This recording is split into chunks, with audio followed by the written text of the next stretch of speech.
Hi- Hello, everybody. It's Trishali. I'm just waiting for my awesome partner, Larry, to join me. He is my business partner in our two corporations, TK Environmental, which does curbside recycling pickup here in Kameron, Alberta, Canada. And we also have a startup company called King Sunshine Solar Systems. And we would love it if you would check out our website at kingsss.ca because the work that we are doing with that company is exactly why we have started this hangout.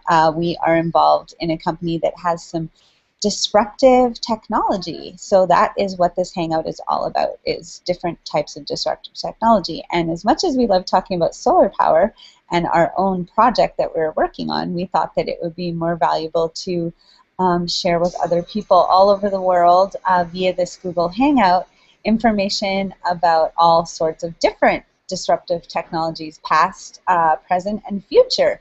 And today we're talking about 3D printers, which are very, very new and very, very fascinating technology. There's a 3D printer at our local library. I've seen them on the web, on video and stuff, and they are amazing, amazing machines. And we see a very bright future for this technology. And we see that this technology very, very closely relates to our established corporation that deals with recycling, because we actually have caught wind. Larry knows more about this than me, as usual. For those of you that don't know Larry, I'll just share with you, he's absolutely an amazing individual. I think he's like an incarnation of Nikola Tesla and Thomas Edison and Albert Einstein all rolled into one awesome musical package, and absolutely totally enjoy working with him, although if you watch our Hangouts at all, you can say I also get very frustrated because it's a very, very challenging thing to be bringing about a disruptive technology. And I can imagine for the people that created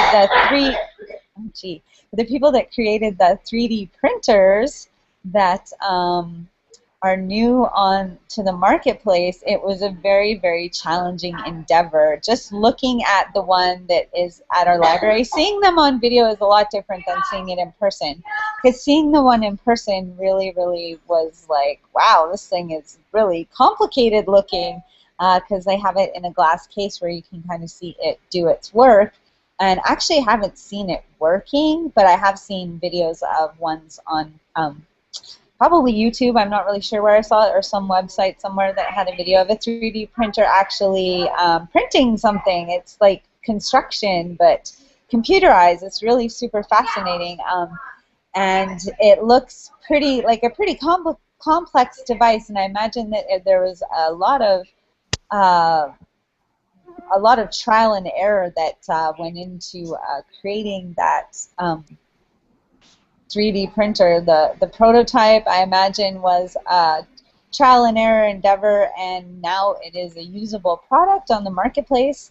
And yeah, we see it as potentially being able to be used with a lot of the materials that we collect with our recycling business. So Larry, I noticed Brian has joined us. I don't think Brian has a camera, but hi Brian, can you hear me? Yeah, how you doing? Oh. It's a hot evening and an interesting topic, the 3D printer. Yeah, I look forward to hearing your insights on it. Have you seen one? I've seen them in action. It literally can produce a building layer by layer, much the same way as logic bricks, only better. Yeah, pretty cool. So Larry's gonna talk to us a little bit about what he saw on Kickstarter and how it relates to our recycling business and 3D printers. Right, Larry? You're muted. Yeah. Are you talking about the Kickstarter thing where they're making the spools? with items that we collect in our with our recycling company, correct? Right. Oh, okay. I can start with that. The 3D printers use a spool of different types of plastic, and depending on what's being produced by the printer. And we found out recently that there's some kids that started a Kickstarter campaign to raise money for a recycling machine that they made. That actually, there's two different groups of kids actually that both did the same thing. They came up with a prototype that produces the filament that's needed to run in a 3D printer, and they did it by using garbage that they collected from their home, different types of plastic garbage. Probably high density polyethylene is probably the main thing that they got, because I know that can run into the machine, as well as PET, which would be your average pop or water bottle. And so that's pretty exciting to see how we're connected with our other company in that regard, and so and in other ways with King Sunshine Solar Systems. So, did you want me to talk a little bit more about what the 3D printers do? Okay, well, there's several different types now. I know the main one that I think really has started the ball moving is the MakerBot brand of 3D printer, just because they kind of went the route of mass production and getting the product out there, whereas there's another company that has been in it a long time as well, but they have focused mainly on more of the commercial applications for it. Now, the greatest thing about these 3D printers is you can produce pretty much anything that can be drafted up in a drawing, and they're really efficient. I used to work as a plastic injection molding technician, and I used to produce a lot of parts, and what we'd use is molds to produce these parts.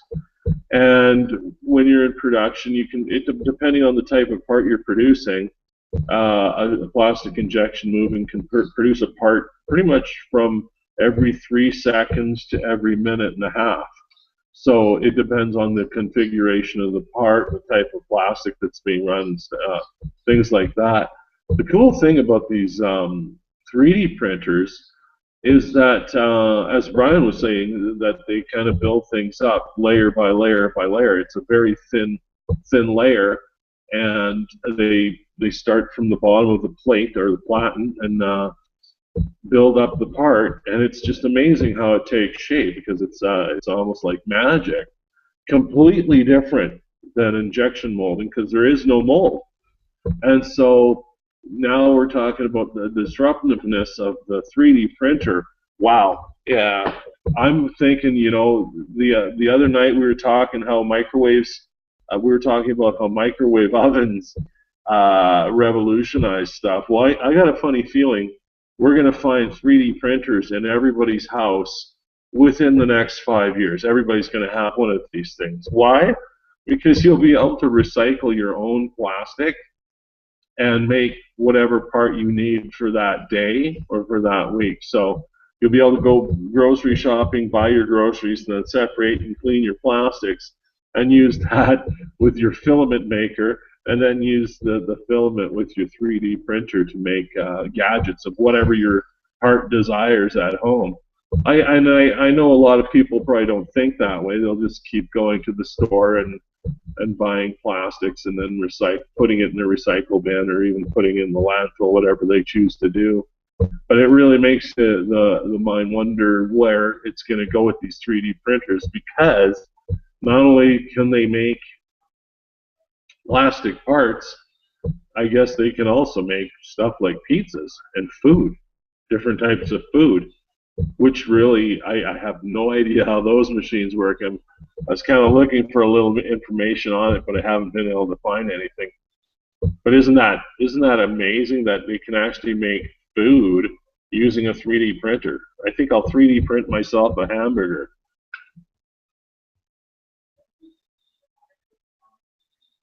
Yeah, it looks like Brian stepped away. Maybe he'll come back later, I hope.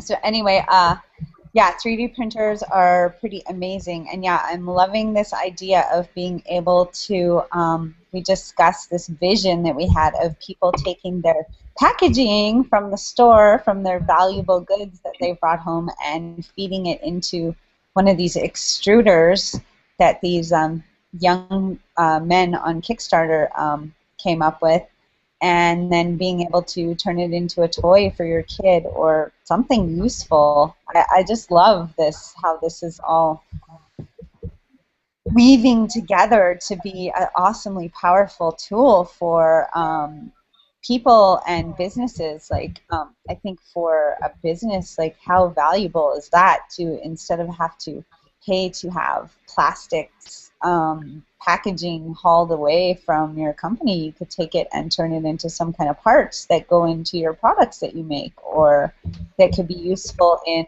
some service that you're providing for people.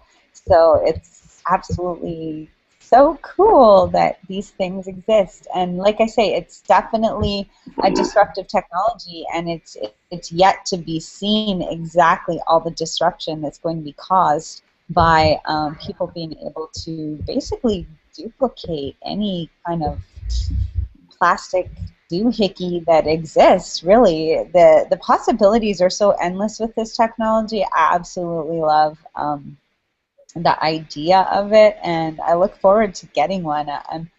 Do you know how much too much about like the expense or the different applications that they're being used for at this time, Yeah, besides just looking cool at the library? they start at around $3,000 generally. That's the starting price of a 3D printer. They might be even less. And so, do you know at our library what they mainly use it for? It's just a resource for anybody to use. Have you heard of any projects that they've done there with it, or? Yeah, yeah. They had kids come in with a drawing, and they pretty basically feed the drawing into the computer, and the computer just starts the process. I don't know what different types. I think they're probably using ABS, the virgin material for plastic, and it's a pretty common type of plastic for thermal plastic for the thermoplastics family. It's been around forever, and in fact, the nice thing about ABS is that you can actually produce a new part, and then I can remember we produced a lot of parts with ABS when it was injection molding, and after the part, if the part doesn't come out looking very good out of the injection molding machine for whatever reason, you can slap it into a grinder, or they called it a regrinder, grind the stuff up and run it right back through the machine right away. So it's a very resilient plastic that can be molded over and over and over. I think we ran it at about 30% mix with virgin material. So yeah, they're a pretty inexpensive technology right now, and you know the price is going to come down. I can see in 10 years they'll probably cost $200 or $300, like everything else. You're muted. Wow. Well, like I said, I look forward to getting one. The sooner the better, I figure. I don't know. I can just see with what you do, it would be absolutely invaluable resource for us, because a lot of times when Larry is developing our solar technology, he runs into troubles looking for parts that he needs, and they're not available, and he's had to recreate or not recreate, but actually come up with his own process for molding. I believe it's a similar material to what the 3D printers use. I'm not sure, but I'm sure that what I am sure of is that they will continue to develop the technology and make it better and better, so that you can probably use whatever material best suits your needs as being able to create whatever project you want to create. So super excited about that. And what are your kind of predictions for how 3D printers will be disruptive to current businesses and just our way of life, really? Well, I think 80 or 90% of the things that you buy at the dollar store, they won't be able to sell because of people who are making them in their home.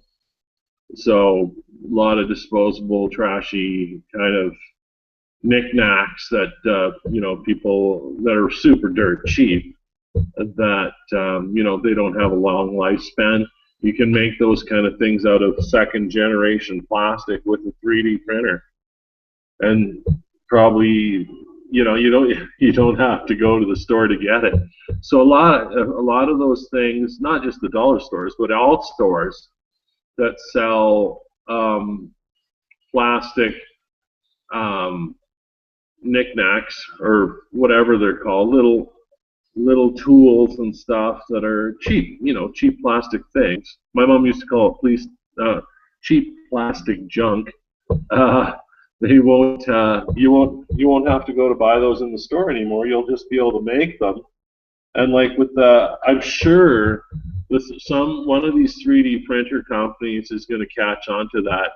Those kids with and I'm serious, those are kids. They're not even young men yet. they're like 13 and 14. Anyways, their technology, can be used by one of these 3D printer companies, so that they probably will sell spools for a while, and you'll probably want to use spools for certain things. But I think most people are just going to recycle their own packaging into new things that they need at the time they need it. It's really awesome. It reminds me so much of the very first Star Trek, where they had these little doors that they punch in a number or something, and it'd make this beeping sound, and it would open up, and I can remember, that's kind of like a microwave, but the thing was actually being formed in this little box on Star Trek.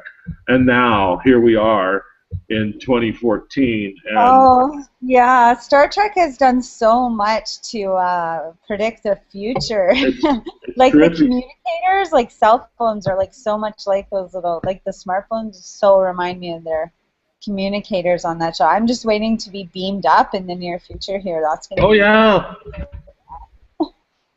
It's something our kids will probably figure out. Yeah, well, I don't know. Things are moving so quickly. I think we could see that technology easily in the next decade, even. I don't know. I'm a big possibility person, so for sure, like 3D printers are something that definitely I think the Jetsons, like I talk about that a lot with disruptive technology, but I think they had kind of a thing like that. Like pretty much everything, they just pushed a button and then some box spit out their lunch or their toys or whatever they needed, right? So that's right. And you awesome. I think we kind of have to remember that these really big food companies that are into fabrication foods and not, the other end of the organic spectrum, like we were talking about microwavable food, that sort of quality. I think those companies that provide those products are probably going to get with the 3D printers and just run away with it, because they'll be able to produce stuff that's like I've just been looking at some of the things that 3D printers are producing for food. You know what it is? Chocolate. Yeah, cool. So you'll probably be able to make your own Reese's peanut butter cup, kind of thing at home with your 3D printer. And what will come along with that is the Hershey's company will be able to supply you with a spool of the peanut butter and a spool of the chocolate, and you'll be able to make your own peanut butter cups. Awesome. that would be really great, except I don't really eat that stuff. But the kids would really enjoy that because, yeah. Oh, yeah. And you can So, make them whatever shape you want. But yeah, super awesome. yeah, and then there'll be those people that don't care. They'd rather just go to the corner grocery store and pick one up off the shelf. Those people will still be there, but the disruptiveness of the 3D printer will definitely affect. I think it will be the biggest effect on the plastic molding industry, especially injection molding. Because injection Yeah. molding produces mainly small parts, like disposable forks and knives. That's all injection molded stuff. Yeah, well, I think the 3D printer may make those injection molding machines kind of obsolete, right? So that's going to cause a lot of disruption. Yeah, and we get a lot of And that stuff. that's like a big, huge business, like injection molding. Like, oh my goodness, they use that for so much. And yeah, I can see how the 3D printer would be superior in a lot of ways. Well, it's definitely going to cause a dent in the industry if everybody can produce their own disposable plates and their own disposable knives and forks. And then when you look at the food side, who knows? I remember people talking about edible cutlery and stuff like that in the past, where you could actually, instead of having styrofoam, have some kind of other foam edible product. And you could probably do that with your 3D printer. So if you're having some kind of pasta dish, then you'd want to make some kind of noodly flavored plate to put your pasta on, and then eat the whole kit and caboodle. No dishes. I think that's really how it's going to be phased in. Is you're going to be able to cook all your food in your microwave and your conventional stove, but you'll also have this 3D printer to assist your culinary needs, whatever they are. And yeah, well, what are you having? Well, you're having Italian. Well, let's put the Italian dish software into the 3D printer and produce our plates that'll taste Italian, so we can eat the plates as well. It makes a lot of sense, and that they talked about doing that. I remember a long time ago. I should also mention this 3D printing technology isn't that new. I think it's got to be about 15 years old, because I believe I used to, when I was younger, I used to watch a show from Australia called Beyond 2000, and it was in the 90s, I think that show was on. Anyways, I remember them showing this thing that was similar to the 3D printer. It was something that actually was immersed into molten plastic, and then somehow a laser light went through the liquid plastic and built a model similar to the process of the 3D printer, and then it would lift this thing out of the molten plastic, and you'd have like a bust of Beethoven or whatever you wanted to do. It was pretty basic. All they were doing was stuff like statues, but it was kind of the same thing, but kind of different. It was 3D, however, it was coming out of the liquid plastic. Really different process. I can't remember what it was called, but it was quite a bit different than this new 3D process with the printer. And I think that's mainly because the printer is way more efficient. You only use the material that's coming out of the printer nozzle, making the part. It's fascinating. And I've seen some of the parts produced, and they look like, yeah, something you'd buy in the store. They're very, I think the tolerance is really low. Yeah, it's amazing what they can do with those things. So I was wishing that Brian would have stayed on with us, because I was going to try and get him to commit to being on the Google Hangout with Larry while I am away next week. So I don't know, I'll have to maybe talk to him offline. Brian, who just joined us for a short time at the beginning, there's a really, really great friend of mine from, I've known him longer than I've known Larry, actually, and yeah, he took me to WEMS. He was the first person that introduced me to WEMS and actually sponsored me as a member. Anyway, that's a music club that I'm a member of, thanks to Brian. So anyway, hopefully he'll be able to join us again, and maybe he can even get a camera. I don't think he has a... I think he might be trying to do the Hangout on his smartphone. Could be what's going on there. And I think you have to have a special app to be able to have the video portion of it work, or I'm not too sure. I'm not a tech genius by any stretch of the to successfully set up as many of these Hangouts as I have. Outside of internet issues, I haven't had too much trouble, except for the one day my volume is down.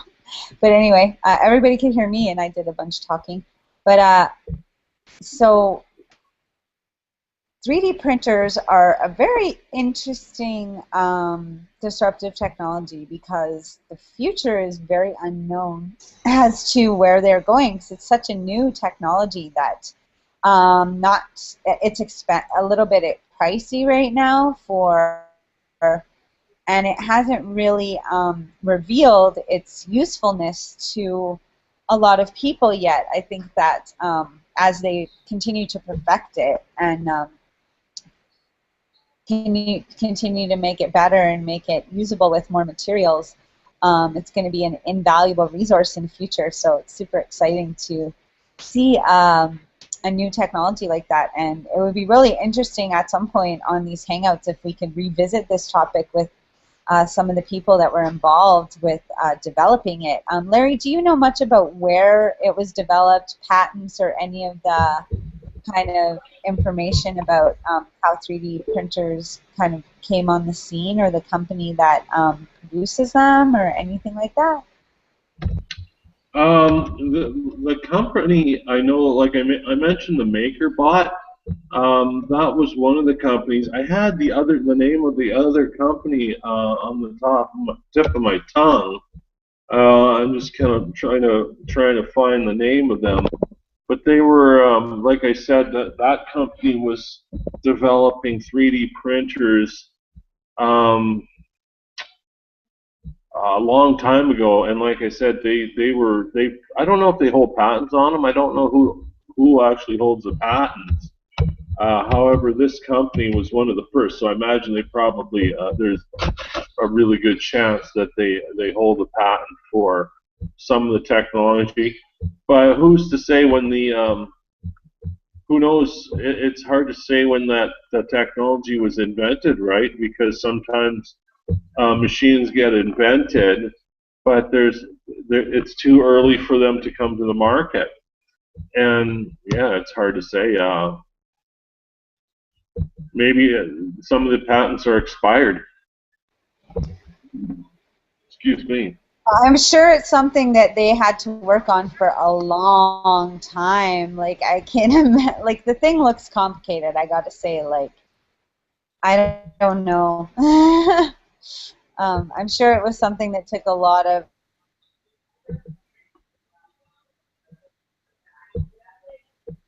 is a pretty kind of simple concept and really cool idea. However, bringing it to life, I'm sure, was quite the task for the people involved. So it must be exciting for them to now have be profiting from their labor, because I'm sure they worked on it for a long time and probably struggled with finding funding to be able to put it all together, right? So. Right. Well, I just stumbled over something here. That the one I was talking about, where they were making 3D parts in a liquid, and it was coming up. that process was called stereolithography, and that used these UV lasers to cure photopolymers. So that liquid was, I guess, called a photopolymer, something that I'm pretty unfamiliar with. That was happening in 1984 by a company called 3D Systems. And so this technology has been around a long time, but I think turning it into the 3D printer is relatively a newer method. And I think that new method really started coming on stream in the 90s. So it's been around for a while. Yeah, but it's funny how people don't know about stuff like that until so many years later, right? How does that happen? Like, how do you not know that this stuff is going on behind the scenes? You think that reporters would, tell us about this stuff.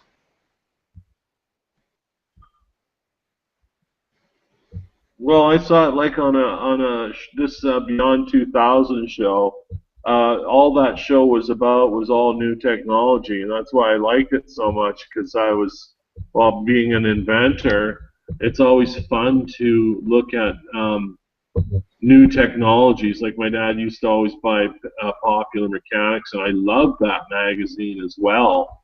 He used to buy it in the '60s, and I was reading it when, like, I was just a little boy, not reading it, but looking at all the cool pictures, and so that technology is kind of, it's kind of older technology, and so these 3D printers, I think they're if you look at the printing process itself, yeah, I think you've got to look at um, your inkjet printers, stuff like that. I think that might have had, I'm pretty sure, I can almost guarantee that played a major role in developing the 3D printer, because essentially I also worked as a photocopier technician, and I learned a lot about how printers worked in that little career. And basically the ink was put onto a paper, and then it gets cooked, and then it sticks to the paper, and that's how photocopiers work. And so the 3D printer functions, from the sounds of it, very similar to an inkjet printer, or what they call the laser printer. I don't know if you remember, but I know my mother had a laser printer when it first came out, and it was in black and white, and it took like 2 or 3 minutes just to print off one sheet. And so one 8.5 by 11 sheet. And so with these 3D printers, I've noticed that the ones that are producing, for example, chocolate, they work really similar to an injection molding machine, whereas they're not actually using the 3D printer to build something up and by stacking up. They're actually using it to what's the other device called? A laser cutter. Uh, how you feed a program into something, it fires a laser out. Well, basically, and cut stuff. Well, basically, some of these 3D printers, all they do is they squirt things out into designs and logos. So that's a very basic type of 3D printer. It doesn't build it up and up and up and up like a building a part. It covers more of a larger area. So they use that kind of 3D printer for doing more like your banner type of 3D displays, or something big and flat, like oh, geez, signs, something like a raised letter sign using the 3D printer. That's where they're kind of using that model. So they're really, when we say the word 3D printer, it's disruptive technology, not just for making parts. It can be disruptive technology to the sign making industry, and like I said, the confectionery industry, because you're looking at using sugar and chocolate and producing a whole bunch of stuff. So it can really make your mind wonder if they're eventually, if people using these 3D printers are going to start getting in trouble for over copyrights. Because if you're making some kind of chocolate bar and you're duplicating it, the recipe and everything, is it okay to sell it? Like, is it okay to sell that Yeah, chocolate bar? that's interesting. Interesting, because yeah, you could literally take any kind of like all those like I think about the team logos for like the NFL or any of the sports teams or whatever. If you take their logo and slap it on, you know, a mug or whatever, yeah, I mean, you're fine to use it for yourself, but yeah, if you want to turn that into a product and sell it without licensing, yeah, you're going to get sued. So be careful with the technology, people. don't Exactly.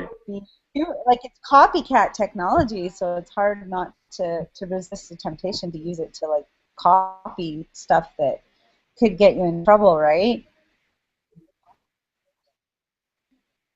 Like Well, you should. trademarks and The stuff. laws would probably There's be the laws. same as they have for copyright.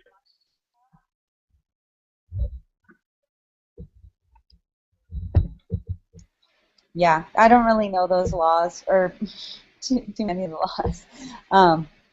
That's why I have lawyers. So uh, I don't really know what else to say about 3D printers. I don't know much about them except they're super cool. Like, the thing looks so cool. I'll have to make it to the library sometime when they're actually using it. Or maybe we'll come up with something that we need for our product, or for something for the recycling that we can go and build there. That'd be something. Yeah, well, I'm probably pretty sure that you can use a 3D since you can use a 3D printer to make anything that you have a drawing of. Yeah, the world's your oyster. You can make all sorts of different things. I know when I know that people sometimes when, for example, a gear will break on a type of machine that uses a plastic gear, and say the gear gets stripped and it's an old machine, or you know, sometimes when plastic little plastic parts go, especially in automotive, like the part itself is maybe cost 10 cents and the dealership is selling it for $40. I think that is where we're going to find 3D printers super useful, because really all you have to do is put the broken part together again, take a photograph of it, feed it into the machine, and out comes a new part. Then you just put it back in. You don't have to go to the dealer and dish out $40 for the part. It probably won't work as good as a brand new part from the dealer, but depending on what kind of plastic you're using, I'm sure if they're working with ABS plastic right now, and if they're working with nylon, nylon is a wickedly tough plastic. It's processed at a pretty high temperature, something like 600 Fahrenheit. We didn't do a lot of stuff with nylon, but there are so many different types of thermal plastics that I would say the possibilities are endless with these 3D printers for strictly manufacturing plastic parts. Now, think of where you see plastic parts. I'm looking around the room and I'm seeing, you know, stuff like my lampshades are made out of plastic. You know, a 3D printer can produce that. What else is a good example? Little things on the bottom of my chair, you know, that sometimes break off. Those are plastic. And yeah, you can just zip them off with a 3D printer in your house. So yeah, it's those people that are tinkerers and do-it-yourselfers, like if they have kids and their kids break a toy, and they love that toy. I know it happens with my kids all the time, or when they were little. They broke something, it was like the end of the world, and they'd give anything for Daddy to be able to fix it. And even with my expertise in injection molding, you know, it's not possible. But if I could have taken it Yeah, apart, that injection molding equipment's really expensive, isn't it? Like I'm sure it's way more than $3,000 for a good injection molder.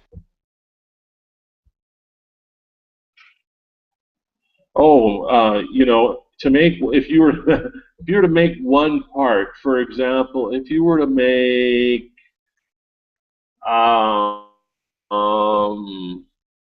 what would be an idea? A coffee cup, a coffee mug. Say the coffee mug was the one part you needed. If you wanted to go to injection molder to make that, they got to start by making a mold, which is between $20,000 and $50,000 just to make the mold, because we're only talking about producing one part. And then they have to try the mold on the injection molding machine to work the bugs out. It's almost like when they have a new mold, they got to work the bugs out just like a computer program. So almost like breaking in a good pair of running shoes. The same applies for making plastic parts with injection molders. So you'd probably be looking at about $100,000 to make a nice coffee cup. Right. That's why they mass produce all those. They don't make a mold and then just make one. They have to make millions to be able to recoup the investment in that. So I'm just fascinated with how these guys came up with the idea for this. Like, I wonder where the thought process was, or what the thought process was like for like, well, what if we could, you know, print stuff that was like print objects instead of on paper? Like, I don't know. I think that we probably get along really well with those people because that's, I know, for us, our journey has been really challenging in regards to things don't work the way that you expect them to, and so you just keep trying until it finally does work. And I'm sure they had a lot of they printed some pretty ugly stuff, I bet, before they were able to actually before the machine was actually able to dispense what you wanted it to create. I can imagine. Can you imagine the mess they must have made at times when developing Well, that yeah, technology? I was just thinking with what I'm looking at your face right now. Those glass frames that you're wearing right now, have you ever broken them? Only the hinges. They do. It takes a lot. The lenses will pop out usually before the frame will break. Before the frame will give, the lens will come out, and the hinges will give. But pretty tough to break the actual frame or the arms. I haven't tried though, so. So how? Let's say you needed a new pair of glasses. If you had a 3D printer, all you'd have to do is pop your lenses out of your glasses, take all your screws out and all that stuff, put them all onto a photocopier, take some kind of accurate photo of them, feed it into a 3D printer, and I'm quite certain the 3D printer would be able to produce all parts of your glasses, including the lens, without grinding them or anything. The lens, really? Are your lens glass or plastic? Well, I'm sure they're plastic, but can they use clear material? Well, your glasses are probably made out of polycarbonate, and polycarbonate is a very tough plastic. It's one of the toughest. However, you can also have them made out of acrylic, but acrylic has a tendency to scratch more. But keep in mind, there's all these new plastics that are coming available all the time. When I was in the business, they were coming out with new stuff for us to try. At least I remember trying about 4 different types of plastic, and I was only there for a year. And this was back in the 80s. So I can imagine what they've got for at their fingertips for whatever they want to produce. I'm sure they can produce one wicked pair of glasses that won't break and won't scratch. And you can use your 3D printer. And if it's not there now, it's on its way. Yeah, that's awesome. I wonder, like, virtually any plastic product that we have can be recreated by these things. So, yeah, it could be, like, it's just such a valuable technology that I'm surprised they don't cost more than $3,000, really. Well, they do. There's ones that are very expensive. I'm talking about the ones for use in the home. The ones that are more industrial are far more expensive. And in fact, I think there's companies probably still paying off the ones that they bought for the first run of machines. And so, you know, I was just considering other things that can be made with 3D printers. You're looking at being able to make clothing as well.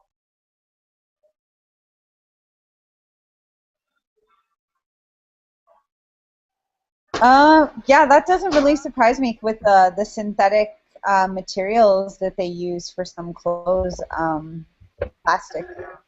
I believe that there's plastic threads and stuff that they use for a lot of the clothes, and it tends to be this really, really nice quality, really soft textured kind of fabric that they make from these synthetic materials.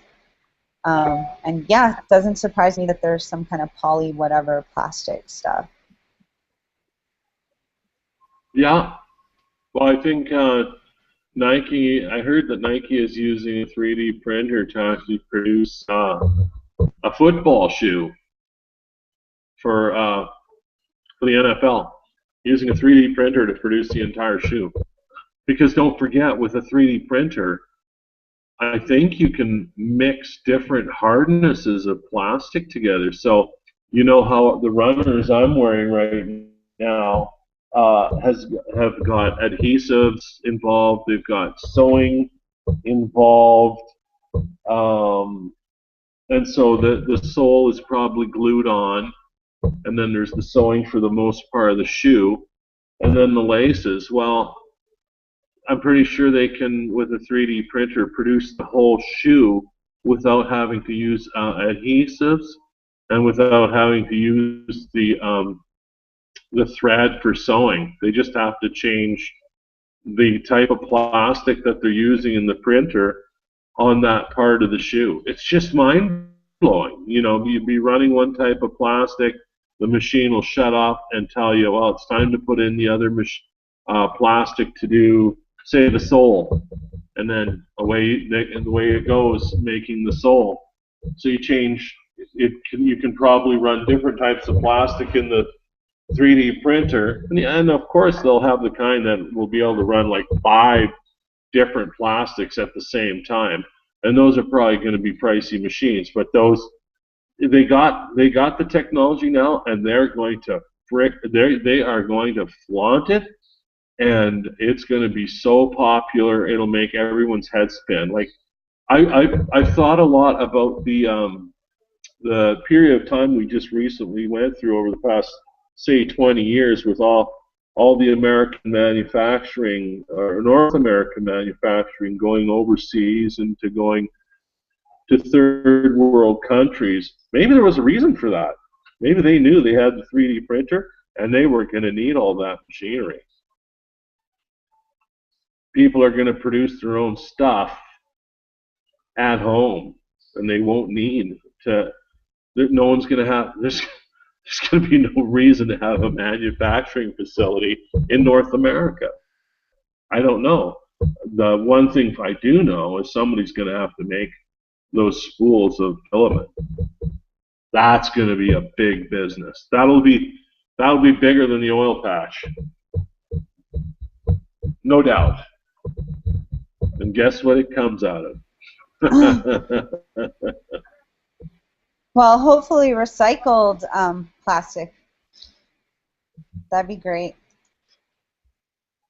Well, we know that there's also there are so many organic and enviroplastics starting to happen. I know with our solar heat collector, we used a type of epoxy making the housing for the King Sunshine solar heat collector that when I remember when we were working on that, we thought, well, let's not use fiberglass because it's nasty stuff. Let's see if there's something more organic. We found this epoxy called ecopoxy. So we know that they've got epoxy that is biodegradable, or I can't remember if it's biodegradable, but it's environmentally friendly. It's made with organic materials that are completely safe to handle. We can use that. And if they got that already and it's made out of beans and nuts or something crazy like that, who ever heard of epoxy being made out of beans and nuts? But that's what it's made out of. And guess what? It works as good as fiberglass epoxy, the regular standard stuff that stinks and is made out of chemicals. So it really makes the mind wonder where we're going to go with the technology in the future. Like, we could actually, I think we'll be able to produce anything that exists using a 3D printer, and it's not going to be difficult. Because why?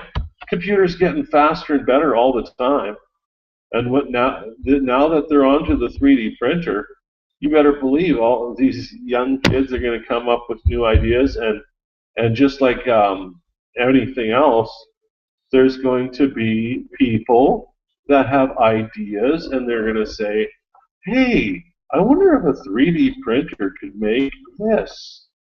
And then, they use the law of attraction and all those principles of think and grow rich. They stick to their idea, and they're going to create something out of nothing. And that, I think the 3D printer is going to be a huge part of that for the future. There's going to be, I don't see a reason for any manufacturing. When you really stop and think about it, is there really going to be a need to have manufacturing facilities other than for products that must be made out of anything besides the material that can be fed into a 3D printer? I don't know if 3D printers can work with minerals, for example, or wood, or what's another example? Um, metals. Metals will probably be possible with a 3D printer. I can see it happening because the only thing about metals is how they're sintered and how they're actually fabricated. So there might be a few things that the 3D printer won't be able to do, but I'm quite certain that the 3D printer is going to be able to make whatever we want, whatever part we want, whatever we want our shoes to look like. And think about the possibilities for kids to custom design their own clothing to go to school wearing. I can see that being pretty big with kids. Like, well, Judy wore this yesterday, so I'm going to wear the same thing, but I'm going to do this with it with my 3D printer. And yeah, I'm pretty sure 3D printers are going to become the growing concern because of all the possibilities that are available to the 3D printer in accessory with powerful computers. I don't think they're using anything that's too fancy right now for the computers, the software that actually runs the 3D printer, but I'm quite certain that 3D printer is going to become more.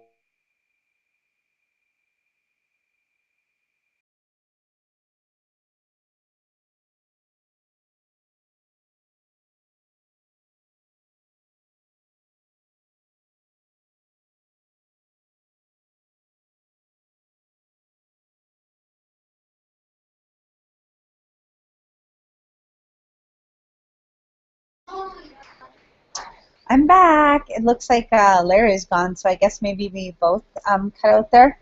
It happens. These things happen. So continuing on with 3D printers and how awesome they are and what a cool disruptive technology they are. Super interesting to Larry. I don't know when you cut out there, but I know you were saying a whole bunch of stuff. When did I cut Do you out? know when it cut off? What? When did you? What was I last speaking about? I don't know. I think I cut out before you did. Did you see You me mean go you off fell asleep? there first? Huh? You mean you fell asleep? Well, no.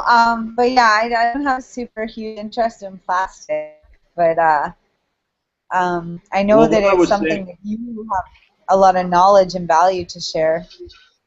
well, what I was on, I was started getting on a rant about the 3D printer, and when you stop to think about it, whatever is available to us for materials for the 3D printer, did I just cut out again?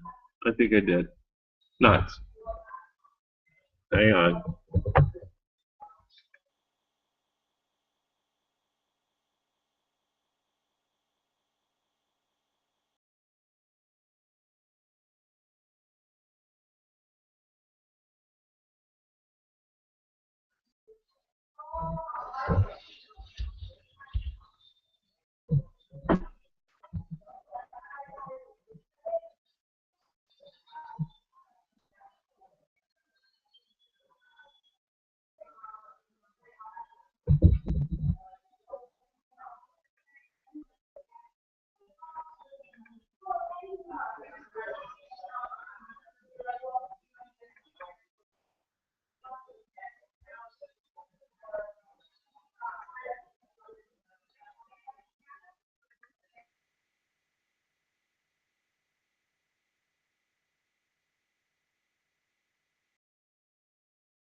You can hear me.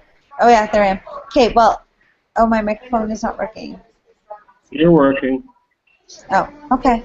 Well, so anyway, little tech difficulties today with the internet connection, I believe. So anyway, we'll just try to continue on from where you left off, talking about 3D printers, Larry. Yeah, well, with the 3D printer, I think what we will be able to produce with them is anything we can imagine.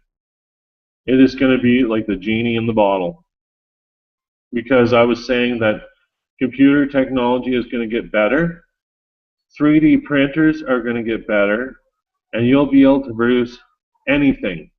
Anything you can imagine, you'll be able to produce out of a 3D printer in the future. Anything you can imagine. And so, what does this do? I think what we have here, you know, even with the Hangout, is this is our mastermind, the start of our mastermind, and a mastermind can converge and merge with other technologies. And so we get enough people on this Google Hangout just to talk about 3D printers.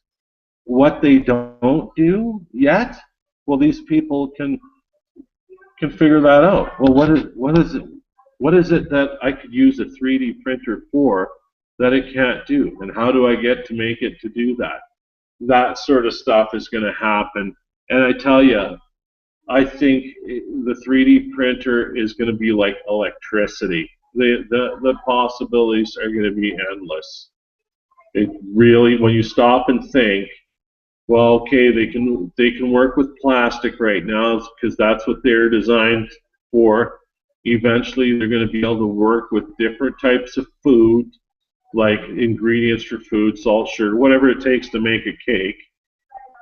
And then you'll have the ones that produce metal parts because they'll just have some sort of nozzle on them that'll be super high heat, and almost and work like a smelting plant, like in Pittsburgh, like where they actually mass produce steel.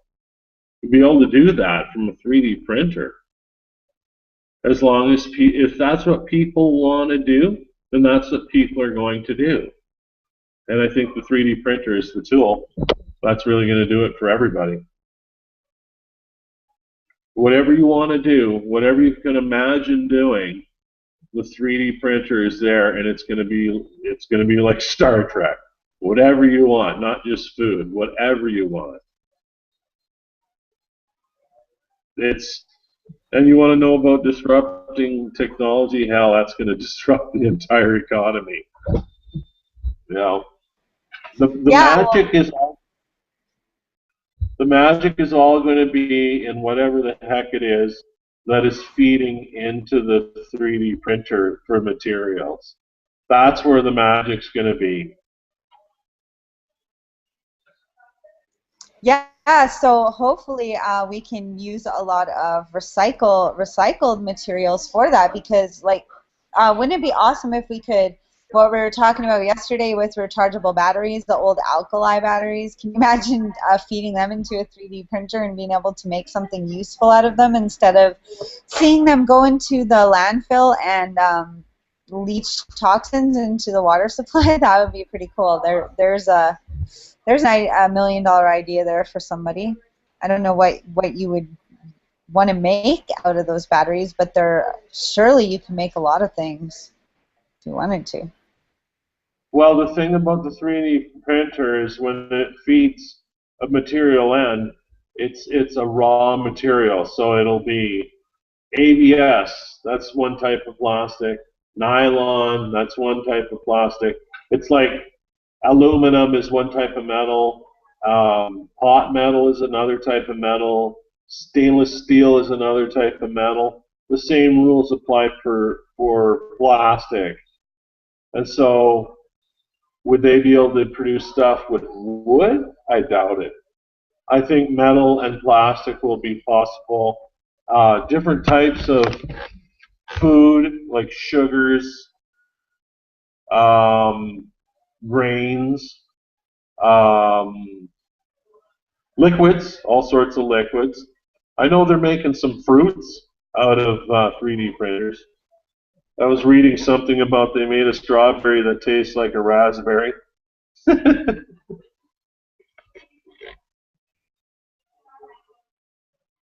So yeah, you could produce a strawberry. Looks like a strawberry, but tastes like a peach. That would really screw people up. Yeah, a lot of crazy possibilities there. But we're at the top of the hour, so maybe we should wrap it up. Did you have any final comments on 3D printers? For today's topic, well, I always like to end things with on how this is the forming of a mastermind for King Sunshine Solar Systems. And we're sharing this mastermind with other people. And so we want other people that are starting businesses and have any entrepreneur skills that they want to develop.